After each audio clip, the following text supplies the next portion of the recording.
నిత్య పూజలివివు నేరిచినను ప్రత్యక్షమైనట్టి పరమాత్మునికి నిత్య పూజలివివో.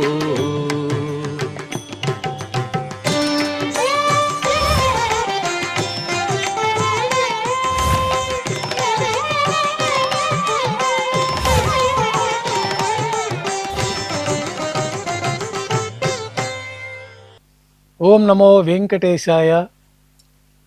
ఈరోజు శనివారము, శ్రీ విశ్వావసునామ సంవత్సరము, ఉత్తరాయణము, శిశిర ఋతువు, మాఘమాసము, శుక్లపక్షము, షష్ఠి తిథి, ఉత్తరాభాద్ర నక్షత్రము, జనవరి 24, 2026.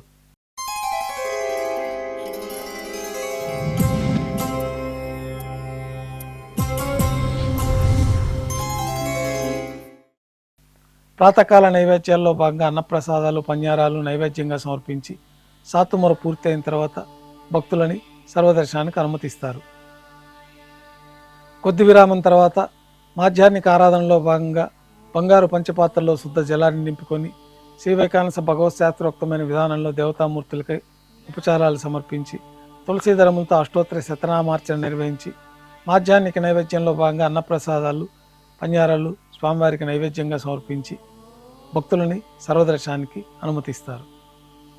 ఉభయ దేవేరులతో శ్రీ మలయప్ప స్వామివారు బంగారు తిరిచిపైన వేయించేస్తారు. మేళతాళాలతో ఊరేగింపుగా విమాన ప్రదక్షిణంగా సంపంగి ప్రాకారంలో గల కళ్యాణ మండపానికి చేరుకుంటారు. కళ్యాణోత్సవం ప్రారంభమవుతుంది.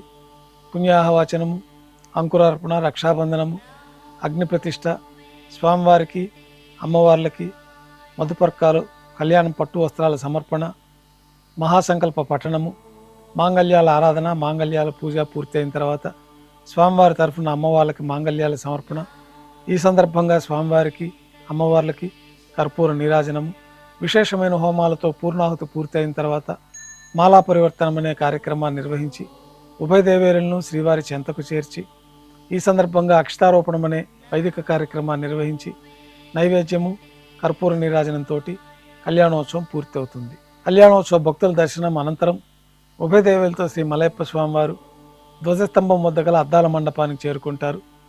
వేదపారాయణ నడుమ ఊంజల సేవ నిర్వహించి కర్పూర నీరాజనంతో ఊంజల సేవ పూర్తి అవుతుంది.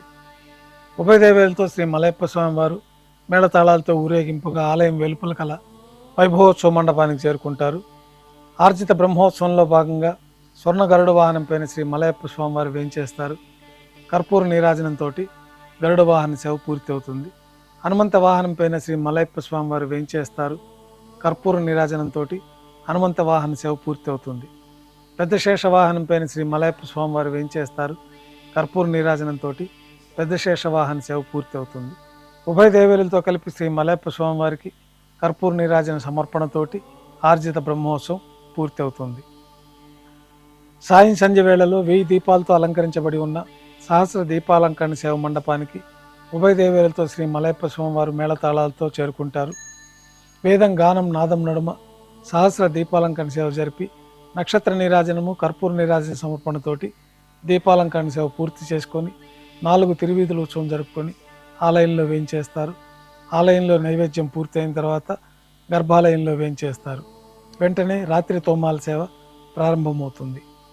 ఉదయం సమర్పించిన పుష్పమాలికలన్నీ చల్లింపు చేసుకొని గర్భాలయాన్ని శుద్ధి చేసుకొని బంగారు పంచపాత్రలో శుద్ధ తోయాన్ని నింపుకొని శ్రీవైకానస భగవత్ శాస్త్రోక్తమైన విధానంలో దేవతామూర్తులందరికీ ఉపచారాలు సమర్పించి కొత్త పుష్పమాలికలతోటి మూలమూర్తికి, ఉత్సవమూర్తులకి అలంకరణ జరిపి చతుర్వేద మంత్రాలతో మంత్రపుష్పాన్ని సమర్పించి నక్షత్ర నీరాజనము, కర్పూర నీరాజన సమర్పణతోటి తోమాల సేవ పూర్తి అవుతుంది. తులసీ దళములతో అష్టోత్తర శతనామార్చన నిర్వహించిన తర్వాత రాత్రి నైవేద్యంలో భాగంగా అన్నప్రసాదాలు, పన్యారాలు, దోశ, ఘంటానాథం మధ్య శ్రీవారికి నైవేద్యంగా సమర్పించి తిరువీస నైవేద్యం పూర్తయిన తర్వాత భక్తులని సర్వదర్శనానికి అనుమతిస్తారు.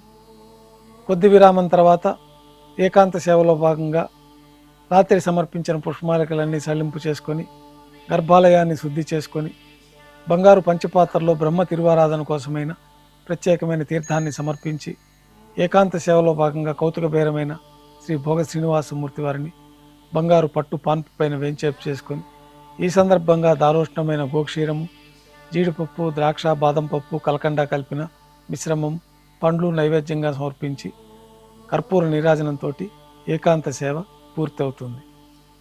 ఓం నమో వెంకటేశాయ.